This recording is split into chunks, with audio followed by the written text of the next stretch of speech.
So the cool thing that Austin brought up was that whiteboard behind us. And you know what's so funny is when I walk in there, it's so cool to watch how things change in there. We've got warm up, we've got workouts, we've got central nervous system preparation, we've got goals. I mean, all of our athletes that go in there are required to pick goals, write down goals based on the information that we have. It's very, very, very cool to actually see those guys actually shoot and strive for those goals. Yesterday, we talked about the general strength and conditioning stuff, right? We talked about how you guys can get stronger, push-ups, sit-ups, medicine ball work, squats, all that stuff. That's all great. But today's like a day that I really like because it talks about kind of the things that I was good at as an athlete. And it actually will actually help Sam with the stuff that he had to kind of get better at and the reason why he's so passionate about days like today. But a lot of you guys don't really know what mobility work is or flexibility stuff is and the difference between the two, because there is a huge difference between mobility and flexibility. But today's a huge day for that. And so we're going to kind of dive into how these apply to the game. In my opinion, and Sam can attest to this, but in my opinion, I think that it helps us with limiting the injury that we can possibly have and being able to push our body to limits that we never thought. Your body is going to stop whenever it feels like it can't do something. So increasing your range of motion, increasing your mobility, increasing your flexibility, I think is a big deal. So Sam, I'll have you kick this off.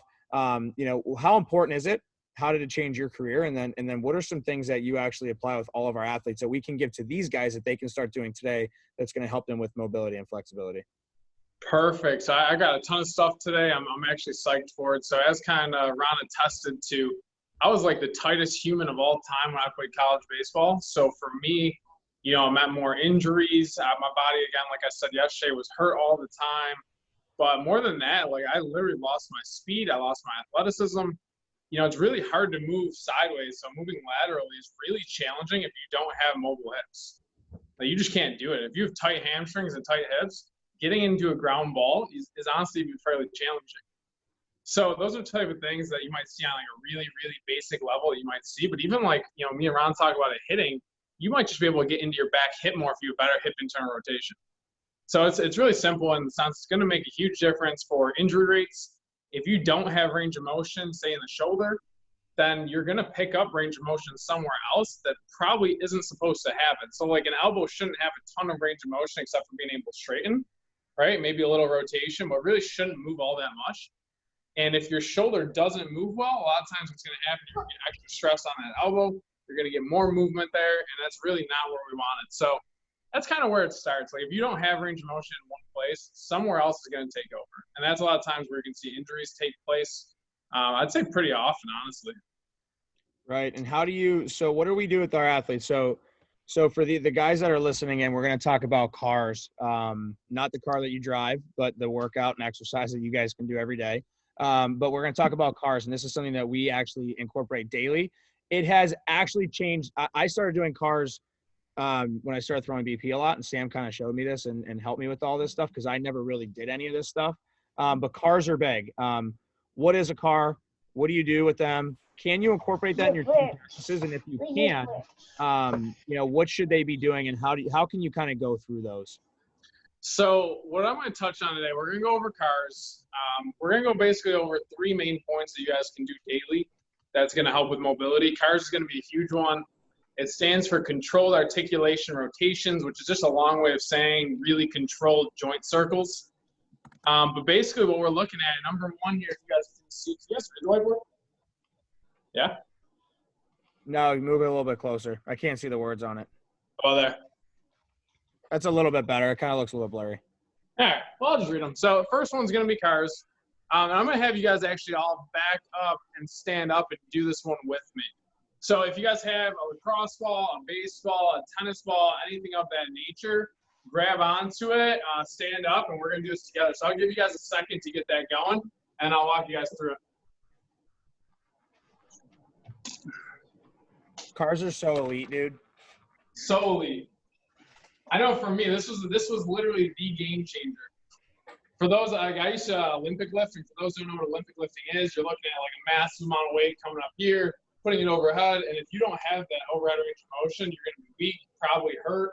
And for me, this was the biggest game changer. I do this every single day, probably 3 or 4 times a day throughout the day as well. So what you're going to do, number one, is you want to tighten up your whole entire body. So if I'm trying to move my shoulder, I don't want my abs moving. I don't want my hips moving. I want everything to be standstill, just stuck.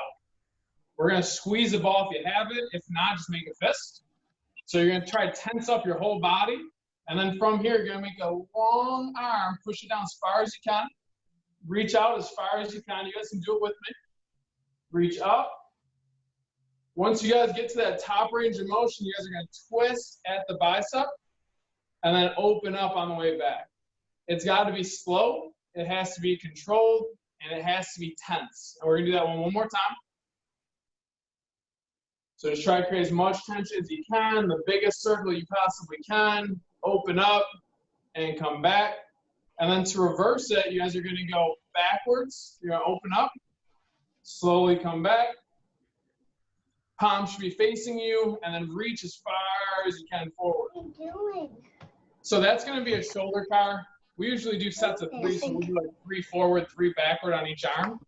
And then the next one we're going to do, these are the main 2, we're going to do a hip car. So standing hip car, if you guys have something to hold on to, if your balance isn't that good, it really helps. It's you, Bubba.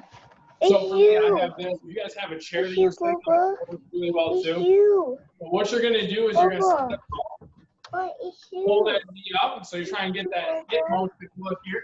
It's you. Then you're going to open it up, boom. Once you open it up, you're going to try to twist it in and bring it to the back of your body and then bring it right back forward. It's you, Bubba. Open, rotate, and back. And let's just switch sides here, guys. Bring that knee up. I was doing something. Open, rotate, I'll sit on the couch. back, Yes. No. open, rotate, and come back. So the hip cars can be a little bit challenging. Definitely way harder than a shoulder car. You guys can take a seat. Do something else. Hey, Gavin, mute your mic, buddy. We can hear you. Sorry, go ahead, Sam. No, you're good. So what that's going to do, guys, doing cars is really going to help to lock in the range of motion you guys have every single day. So for me, I used to go through this cycle, and basically what happens, my overhead was tight, so I wouldn't be able to get here. It'd be something more like this. I'd stretch, I'd get it to here, I'd wake up the next morning, and it was right back here again. So what cars is going to do if you do them every single day is you're going to always be able to have that range of motion, and you're not going to have to do all this extra stretching. So that's really the main goal. You guys want to put that work up front, get mobile, and then own your mobility every single day so you don't have to work on it every single day. That's the goal. So cars are absolutely huge, huge game changer for myself, huge game changer for Ron. I've seen it throughout a lot of my athletes, honestly, just trying to lock in their range of motion. So Sam, just kind of going on that. So the shoulder car is like we're tensing up our body. The arm is staying straight. We're basically letting our whole entire shoulder kind of work within itself. So how does that apply to like a throwing athlete? Like how does that apply to baseball? Because realistically for a lot of these guys, they probably get sore when they pitch, right? Or when they throw a lot of games, they probably get really, really sore, really tired. Their shoulder hurts, their elbow hurts. Like what's the benefit for this? And so you said 3 reps forward and backward with each arm every single day, right? So what I learned for me and for Adam and Jake and Austin and the older guys in here, listen to this really quick and I'll explain it. Like it gives your scap and your shoulder full mobility throughout its range of motion. So when you actually go to pitch, you're able to activate your lats, which is the side, your back, and your shoulders to actually take over and be able to throw. So now your pain and soreness happens in muscles rather than joints and ligaments, right?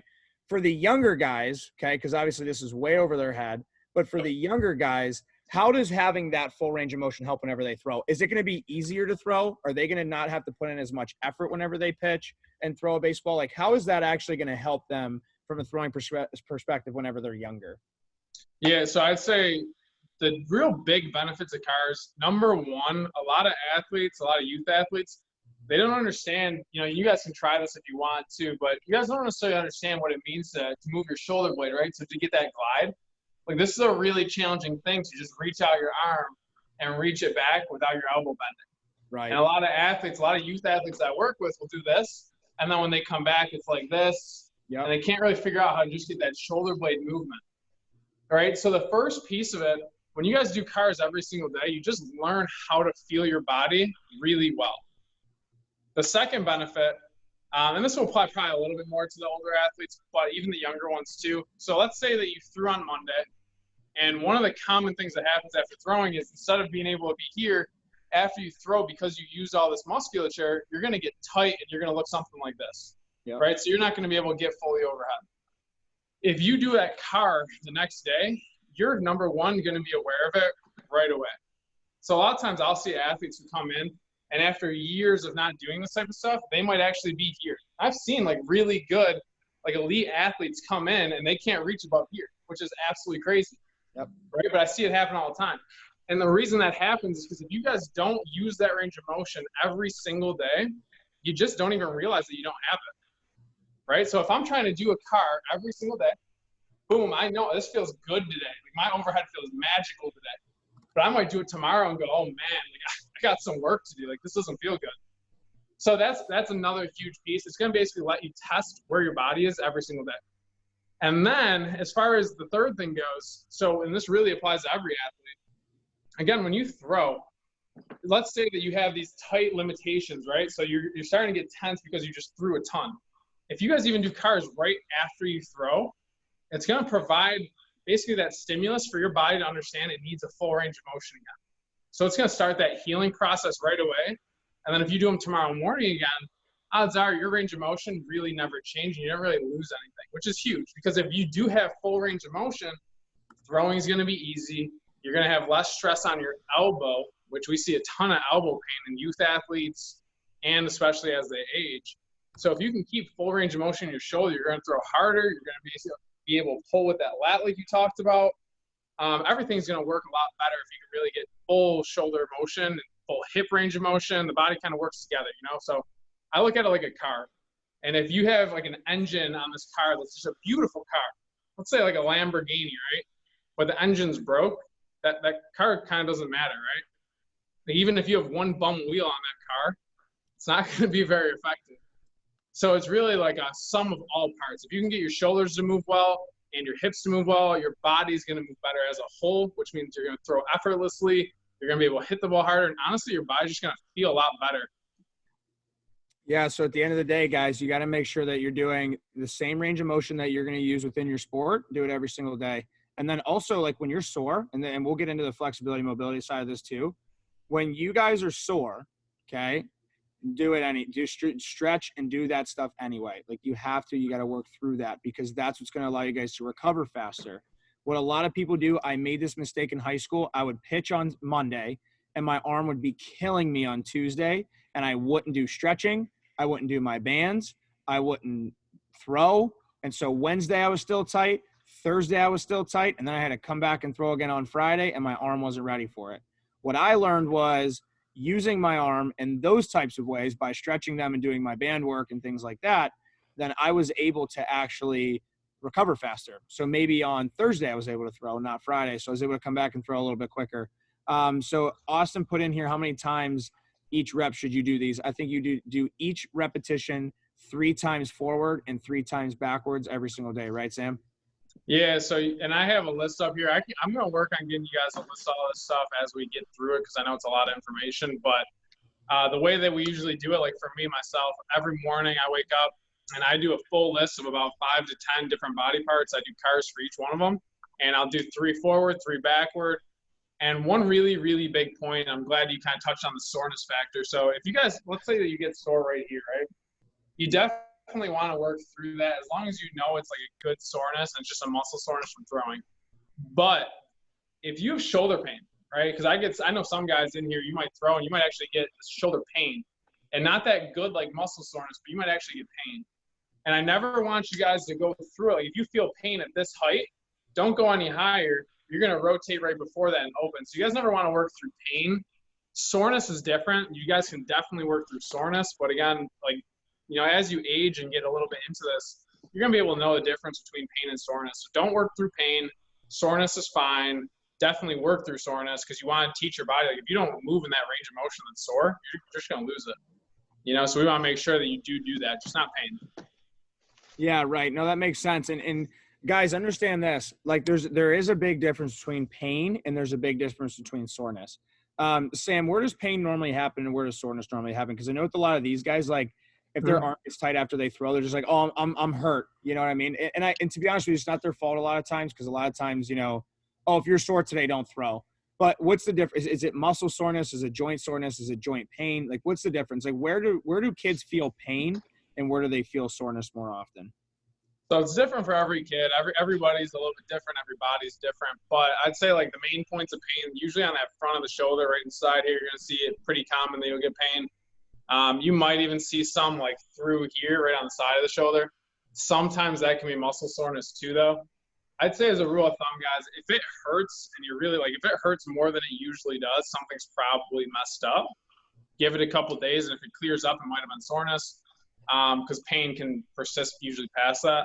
And then on a scale of 1 to 10, if you just rule out, like, how much pain am I in? So usually from throwing, if you try, like, if I have pain here and I reach overhead, odds are as I get overhead, my pain's like a 5, 7, 8, like it hurts fairly good. It might be a minor, like if you just go up here and it's like a 1 or a 2, I wouldn't necessarily say work through it, but it's probably not going to kill you as long as it doesn't make it worse, So just make sure it's not making it worse. And honestly, you got to feel your body at the end of the day. That's part of being athletic, I think, is really learning the difference between that, learning what your body should feel like. And that just takes practice. It takes doing cars and things like that on a daily basis, so you guys can just understand what's going on with your body. Right. Yeah, can I add to that? I think a good way for you kids to understand the difference between that pain and that injury versus a soreness versus that thing that's going to hold you back from doing what you want to do. I mean, when you guys throw and you do overhead movements, that is a workout for your chest. It's a workout for the front of your shoulder. It's constantly contracting. It's a workout for that front side. You're going to have soreness after any workout you do. If you go do squats, you do a good leg workout, you're going to have real soreness in your quads. You're going to have in your hammies and in your glutes. And you can work through that soreness, that delayed onset muscle soreness, by doing stretches, slowly just try to work through that range of motion. And that pain will slowly kind of go away and wear out. And it'll slowly come back as well. But that's how you can kind of tell the difference. Understand that as you throw, it's a workout for your chest and your shoulder. And you know the difference between, okay, I'm sore after a workout versus I've hurt myself during my workout. So think about you're right, Logan. Think about those differences as you're throwing. And, working through that range of motion is going to help keep that front side of your shoulder healthy and also keep that back side of your shoulder healthy, because that back side is what slows your arm down as the front side pulls it through. So that's kind of how you guys can kind of tell the difference a little bit between I'm sore after a workout versus I'm hurt after a workout. Think about it that way too. And I will say this, I think the more the two to really actually be worried about, this is the reason, guys, just so you know, I mean, I know today's mobility and flexibility, but the reason why these are so important is to limit injury. So just know the reason why we're going through this. But I would be a little bit more concerned about the front of the shoulder and the elbow than the back of the shoulder. Because a lot of times the back of the shoulder, it is going to take a huge amount of stress, especially if you're an aggressive thrower. Mm-hmm. Like if you're somebody that's trying to actually like for me personally, and I truly will, I'll be honest about this. When I would pitch, I would literally try to throw my arm off my body every time I threw a fastball. Like I was trying to throw as hard as I could, but I was fortunate that the back of my arm was strong, so it could handle that. But that's where I was sore the next day. If I ever felt any type of pain in the front of my shoulder and my elbow, I knew that something was wrong. And I knew for me, a lot of the times it was either that I overthrew or, when I got tired, I tried too hard instead of just making sure that everything was right. So a lot of times just understand the front of the shoulder and the elbow are the two places to really worry about.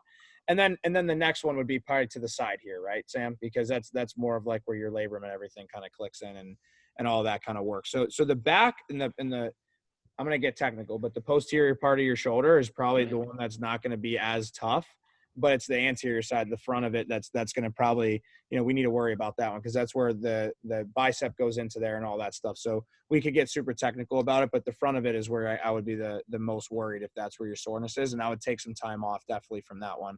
Right. Austin threw in here, I don't know if this is his question or another guy's, but is yoga a good recovery plan? And how often can you do yoga? I know a lot of guys kind of look at yoga and they're like, oh, we don't need to do that. Just so you guys know, Matt, who was in the catching session the other day, the Oakland Athletics are actually doing yoga every single day with every single guy in the organization. So that's how I can say, what I think about yoga. But Sam, what are your thoughts on yoga Where can we find yoga, and is it accessible to everybody? And kind of what are your thoughts on doing that consistently? Yeah, that's interesting. So I'm personally not a huge proponent of yoga, and I don't think it's a bad thing.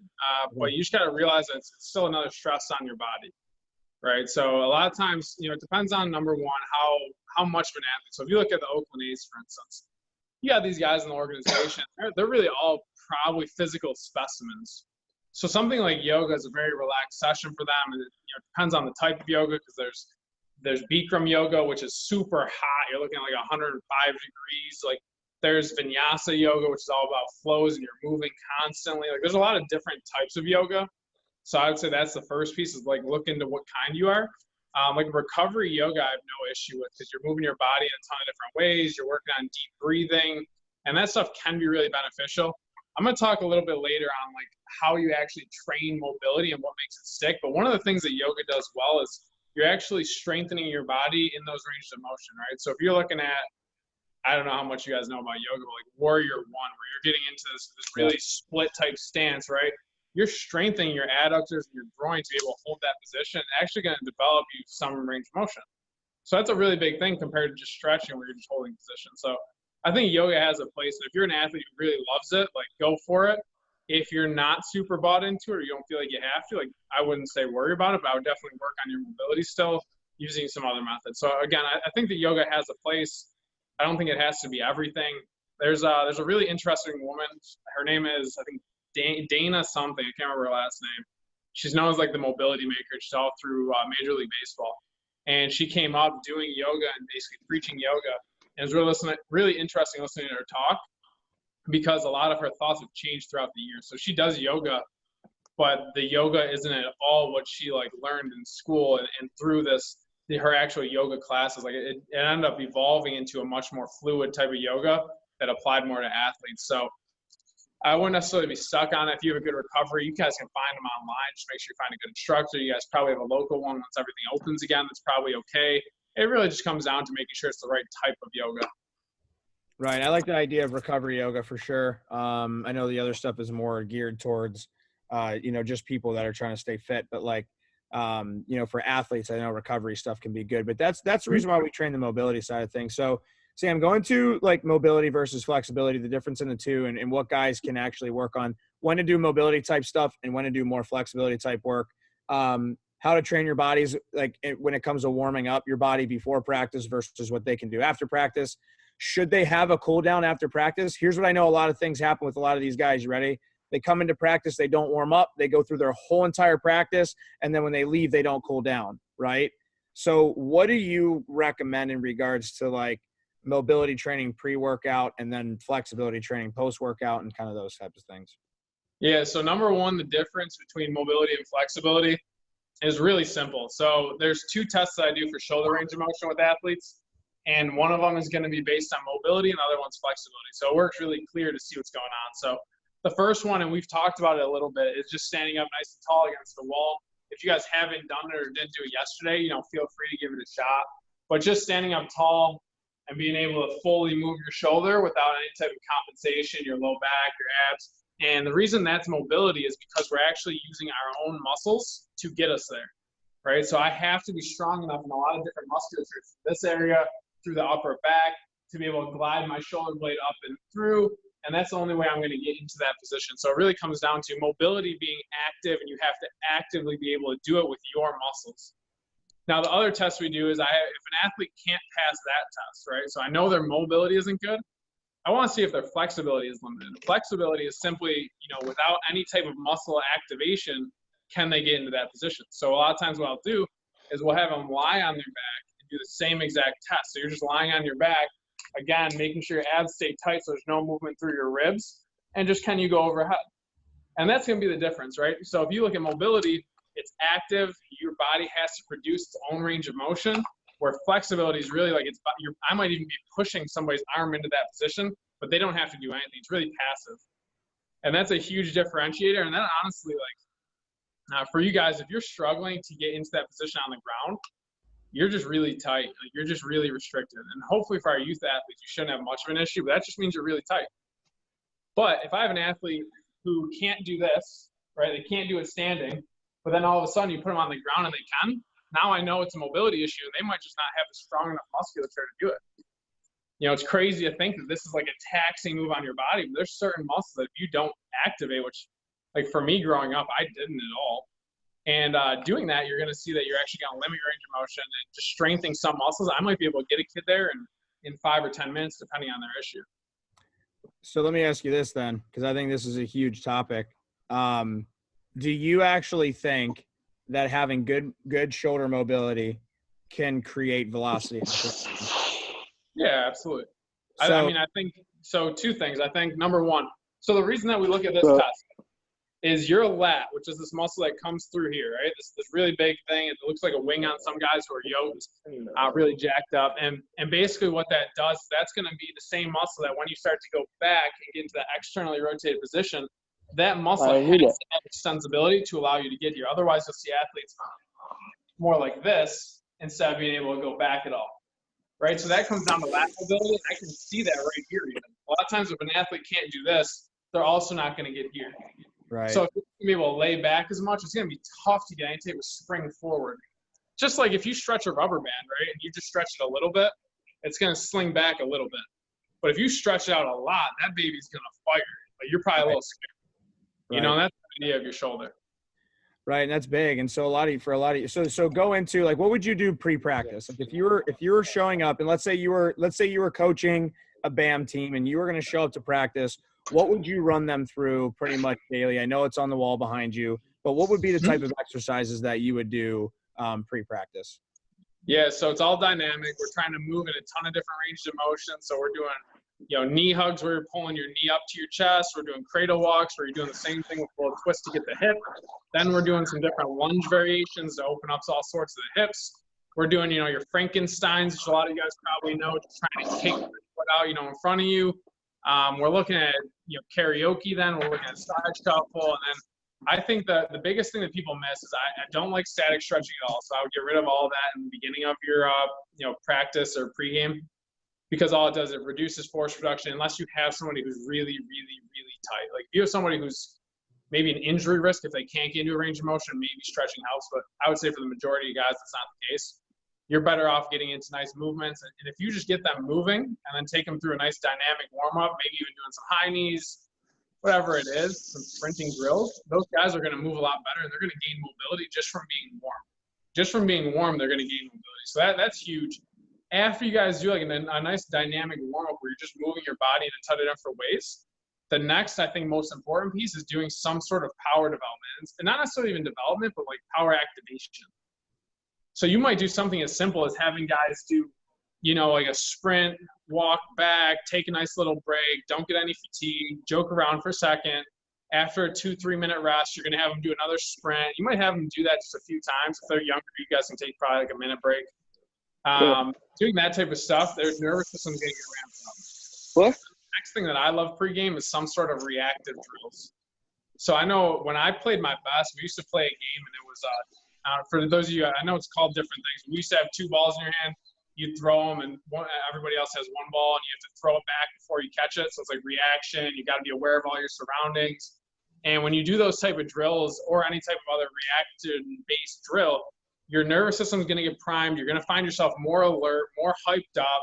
You're not going to be as groggy going into the game. Because I know for me, like when I used to play, if we did one of those slow jogs, came back, started throwing, I was so groggy. Like I wasn't clear. I wasn't alert. I wasn't awake. I wasn't ready to be a freaking animal on the field. Like you're not trying to just go out there and play. Like you're trying to be a savage out there. You're trying to be the guy, So you got to be able to have that type of energy to go out and either help your team in whatever way that ends up being. You have to do stuff that's going to make you hype, right? Like alert. Right. No, that makes a lot of sense. And it seems like for a lot of the team practices, like it's still, so guys, just so you understand, static stretching is basically standing still and doing an exercise on one specific body part, right? Or dynamic stretching is going to do a bunch of different things. You guys are actually moving within that. You want to be kind of sweating after your warm up. You want to get the blood flowing 100%. A little bit. You want to make sure that you're actually like, it's kind of a workout before practice in a sense, because you're just getting your body going. So it's not like you're exhausted that you can't go through practice, but you want to make sure that your blood's flowing and that you're sweating before every single practice, even if there's a time restriction. And the reason why I say that is because I would much rather you have a really good 40-minute practice where your body's actually in a good place to work hard than to have an hour and a half practice where you never warmed your body up properly. And so you're kind of sluggish and tired through the whole thing. So in my opinion, I actually really think that taking more time to have a good warm up will give more value to your practice time. Right. So for instance, like in our sessions at Hot Corner, this is exactly the way that the sessions are going to go moving forward is we're actually going to put a lot of time into warming up. We're going to do 15-minute warm up. We're going to do some med ball stuff, maybe some band work before we ever get into anything that has to do with throwing a baseball, hitting a baseball or softball, anything like that, because I think that warm up will actually provide the kids with better work whenever they are actually training. And so what Sam is basically saying is you want to do all of your mobility and your moving around work before your practice happens, right? Now, how do we actually get our body to recover post-practice? Because let's say we do a really good warm-up and I start to get a little bit tired, and then I grind through an hour and a half practice with my team. We're running all over the place. The one great thing that BAM does and BAM Fam do, their practices are intense and they're moving and they're going all over the place. Kids are getting a ton of reps. So they're probably tired at the end of practice, right? Which they should be, at least they worked hard. What can we do post-practice that can kind of help those guys recover? Because I don't know, when you're in college, you're going to come back the next day and have to be expected to do the same thing. So how are we able to kind of do that stuff? So it'll actually come down similar to, like cars, for instance, right? So number one, you're trying to regain any motion that was lost. So if you had a really tense practice, like say you did a lot of throwing, just going through like that light motion with some nice activation, making sure your full shoulder range of motion can be a game changer, and just really using those full ranges of motion. And now the other piece, which I think is probably more important, is you have two systems in your body that are kind of playing this tug of war game all the time. And you have one that's that fight or flight, right? Like, yeah, like a cheetah behind you and you're trying to freaking run or, whatever you got to do, fight back. And then you got the other side of yourself that's going to be that rest and digest. You're calm, you're with your family, and you're just relaxed, right? So what we want to do when we're in practice, we're in that fight or flight mode, especially if it's a really intense one. Like you're going, your heart rate's pumping, you guys are yelling at each other, like it's going, there's some energy there. You want to get into that rest and digest, mode pretty much as soon as you can. So you want to activate that. And the way you're going to do that, like static stretching, I don't love it for flexibility gains or mobility gains, but for activating that part of your nervous system, I think it's huge. So the quicker you can calm yourself down, there's a lot of hormonal functions that will happen with that too. But the quicker you can calm yourself down, the quicker you're going to get into that recovery state and your body's going to start the recovery process. So after a practice, the first thing you can do is take your body through full ranges of motion.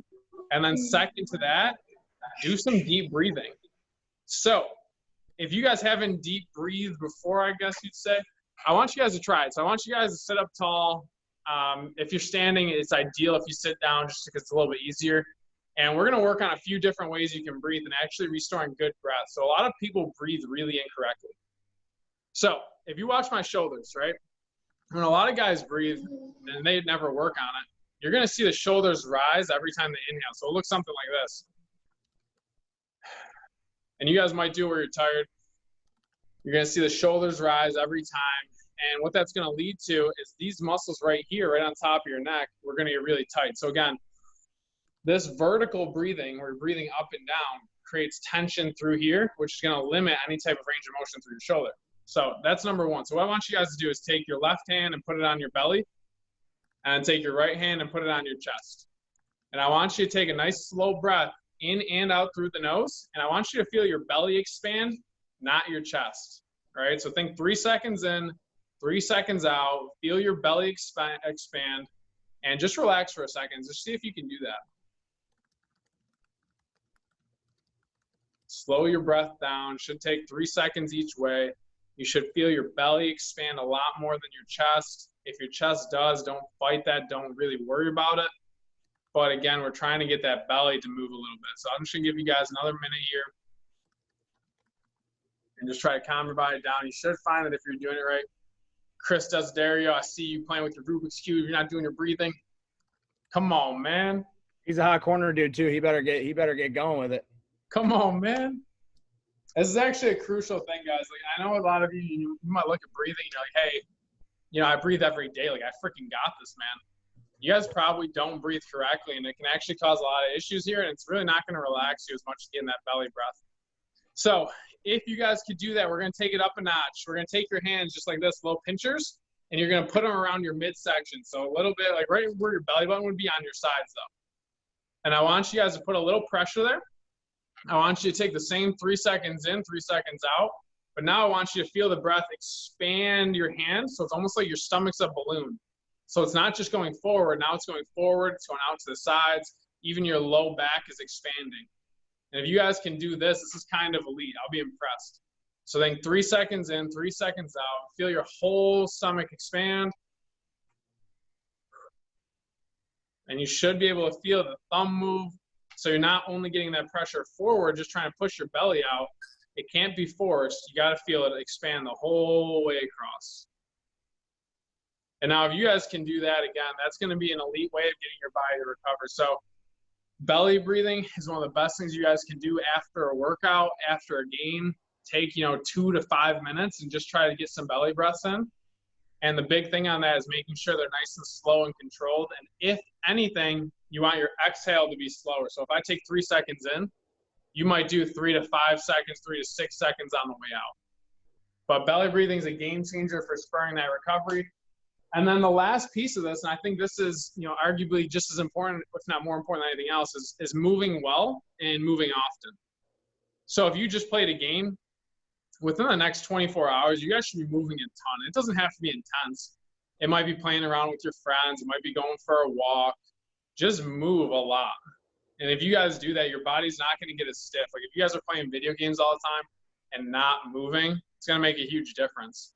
So I'll challenge you guys. If you guys can move for 5 minutes every hour, it's going to be a game changer. So just simply, if you're playing, Fortnite, not playing for an hour straight, taking a 5-minute break, moving around, and then coming back. And it seems so little, but I bet you guys are going to have a hard time with it because a lot of times we're just programmed to just sit and just keep sitting. And once I'm playing Fortnite, I'm not getting up because I'm streaking right now, man. I can't break that. Momentum's hot.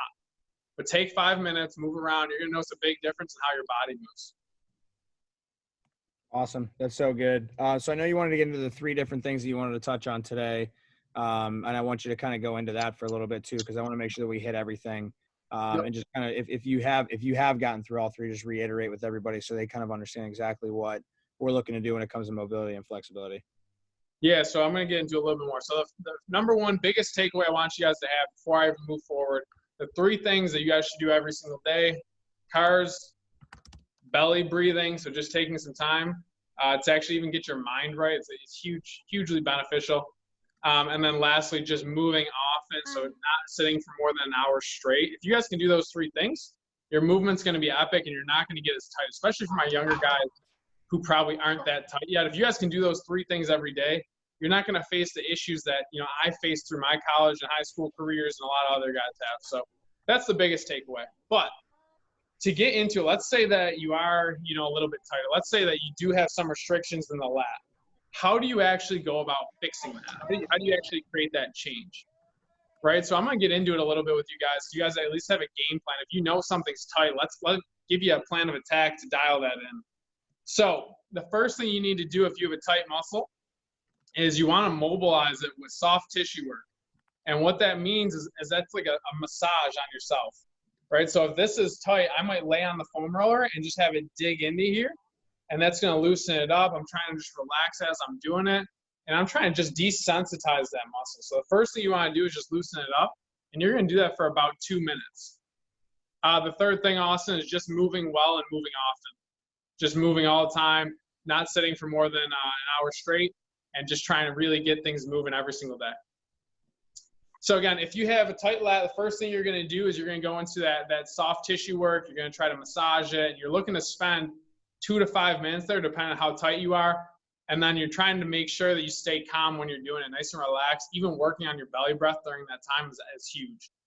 So that's step 1. After you did that, that's where we get into static stretching. So you already loosened it up, and you're probably going to get more flexible just from that. Now let's actually stretch out your lat by maybe grabbing a band and getting it, tugging it into that overhead position so you feel a nice stretch here. And again, you're going to do that for about 2 minutes. Once you do that, the next thing that you want to do is start to actually use that range of motion. All right, so you might look at, there's a lot of different exercises out there, but you might look at, like, you know, for our baseball guys who maybe have lifted before, like your Y exercises.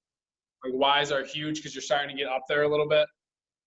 You're going to do like your Ys. You're going to work on that scapular range of motion. There's some other exercises. It really depends on your issue.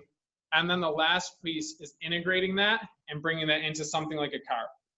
Right? So now I'm trying to teach my body to not only get into that range of motion, but to create tension there, to give me muscle activation. Because if I have this range of motion, but I can't produce force from it, it's worthless as a baseball player. You know, if you're trying to throw a ball 70, 80, 90 miles an hour, 100 miles an hour, like, you have to be able to produce force. So it's not enough just to get there. You have to be able to be strong in that range of motion. So again, if you're trying to get mobile, you pretty much are going to want to release the tissue, stretch it, activate the range of motion that you need, and then after that, integrate it into a full range of motion like a car. And that's going to be your formula for actually adapting and getting able to move that full range of motion. Does this work for ligaments and tendons as well? Not so much. So that's a real big question. So ligaments, your number one. Ligaments and tendons, you're not going to want crazy mobile. So if you have like really flexible ligaments, you probably have an issue, and you're probably at risk for like an ACL tear or an actual ligamental tear. So your UCL, for instance, your UCL can't handle much force. So if you're to the point where your UCL is flexible, you're actually going to be in a worse scenario. And same thing for tendons. Like, you don't really want a ton of tendon flexibility, because, and there's a real balance. It's a really intricate question. So if your tendons get too flexible, if they can move too much, you're not going to produce as much force. So basically there's this balance between like your tendons, which is, you can't just stretch a tendon necessarily as easily anyway. But if you're trying to get like tendons to move, if they get too mobile, you're not going to produce as much force. But then if they get really stiff, you're at more risk for injury. So there's kind of a balance there. But I would say that if you get strong and stable, a lot of issues are going to clear up, number one. So if you have, like, for instance, I think I saw a catcher who can't sit in the squat for like 3 seconds. And a lot of my youth athletes, this is going to be their issue, is you just have to simply get stronger. So the basic rule is, and this is like the complex way of saying it, and I'll break it down, but the complex way of saying it is proximal stability leads to distal mobility. And all that means, if I want to wiggle my finger, I have to tense up my wrist and my forearm. Right? So if I want to wriggle my hand now, again, my arm is going to be tense. So if you're trying to get range of motion further down the chain, something in here needs to tighten up. So if I'm looking to move my shoulder, my core needs to be stable.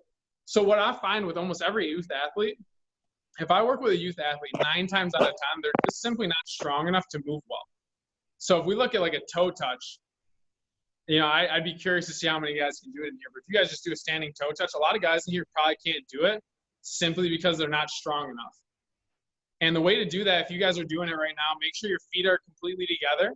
Make sure your knees are perfectly straight, and there's no cheating. Don't bounce down. Just go slow and steady.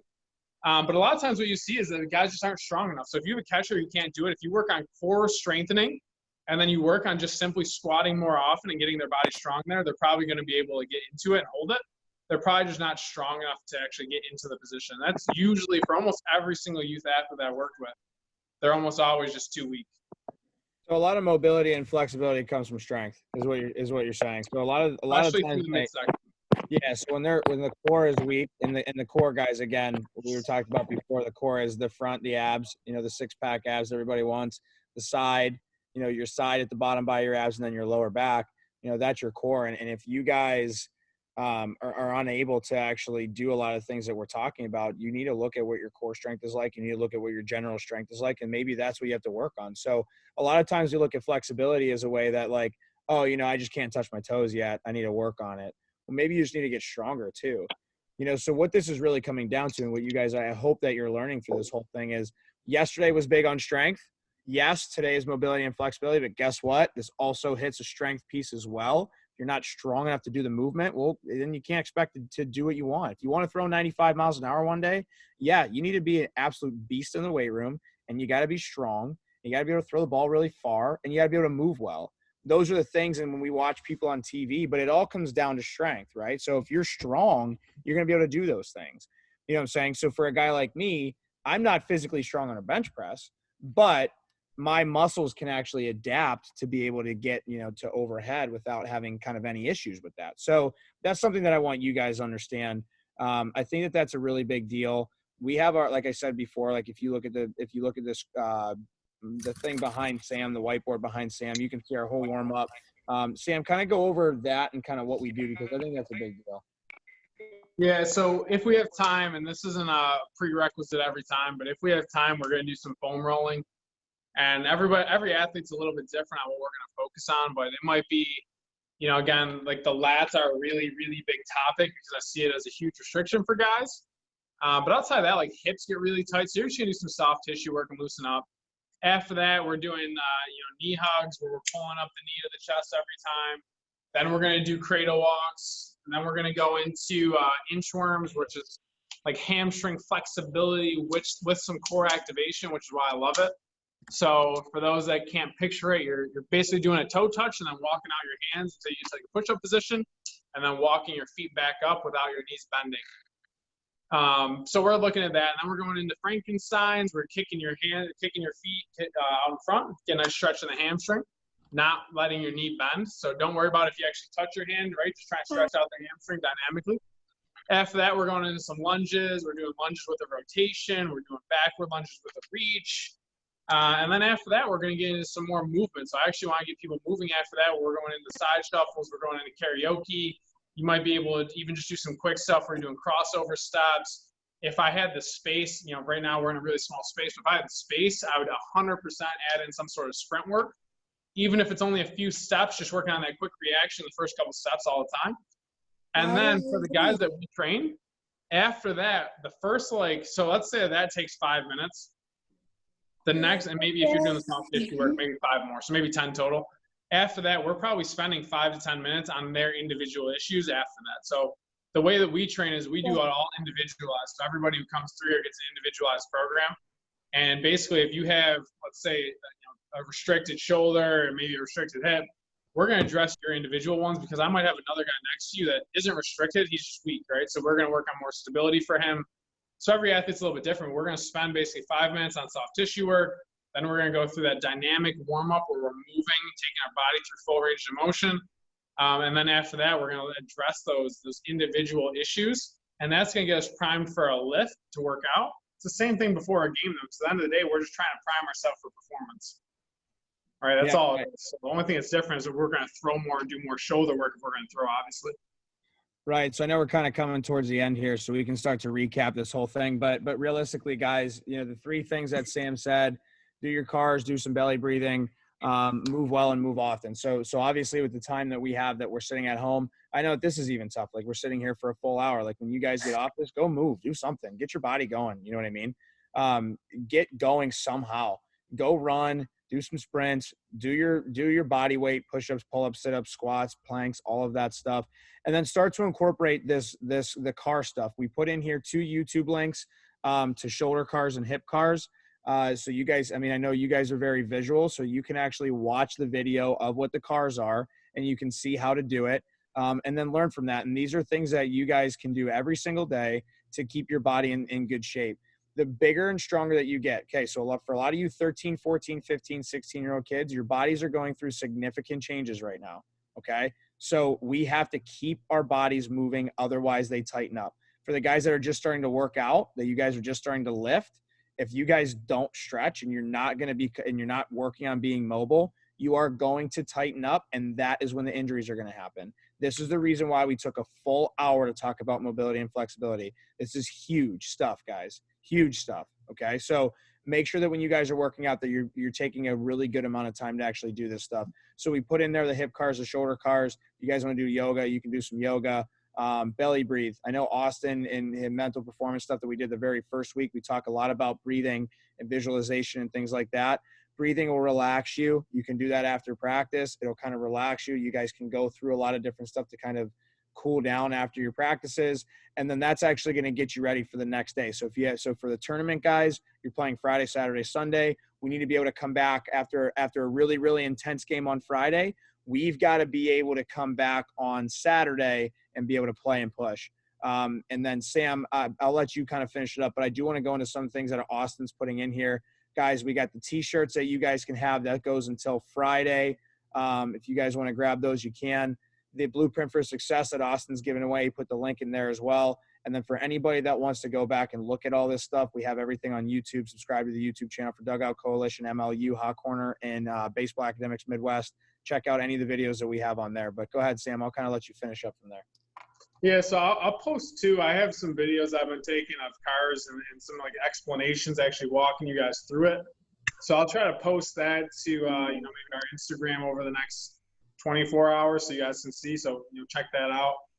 And if you guys have questions, shoot them to me as well. The biggest thing I'd say is everybody's different. Everybody's a little bit different. So there's not going to be a single approach to flexibility and mobility because every athlete's different. I got my guy Mike Huffin here, the dude's super mobile. He can do probably a split on demand. And, we look at me, for instance, I couldn't move whatsoever. So like me and him, our approaches are going to be different to being able to be the best player of all time, right? Be the best player that we can be. So I'd say number one, just realize your body's different than everybody else's. And really the best thing you can do is just get to know it.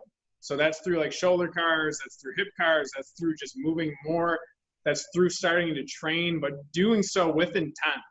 So everything you guys talked about like that first week, where you guys are really talking about the mindset and having intent behind what you do. Guys, this is the same thing, right? So if you're trying to become a better physical specimen, right, to be able to be the best athlete you can be, you got to be able to feel your body and know what's going on because that's what's going to allow you to troubleshoot it and be able to take advantage of what's going on and know when something's wrong. So, really use this time to do your cars and get to know your body. Awesome. I think that was awesome. I think it's good. I know that we got a lot out of it today for sure. I know I definitely learned a lot more about kind of the stuff that you're doing down there. So super, super happy with a lot of this stuff that we have going. We threw in there Sam's email. Guys, if you have any questions about any type of programming, the things that you guys are doing right and wrong, if you want any help, if you want videos, if you want any questions that you guys have, please reach out to him. He'll do whatever he can to help you guys out. Older guys, we have a lot of kids in here that can attest to what we do down there. He's been able to help a lot of the older guys kind of get their bodies in really good shape to be able to play. Younger guys, if you want some workouts and things to do at home, reach out to us. We'll do whatever we can to help you guys out during this time. So any other questions, shoot Sam an email at hotcornerperformancecenter@gmail.com. And other than that, we'll see you guys tomorrow. See you guys. Great job. See you guys. Take care. Great job, Ronnie. Great job, Sam. And this will be uploaded to YouTube, guys, so go check that out. We'll have it up there by tomorrow. See you guys. Bye.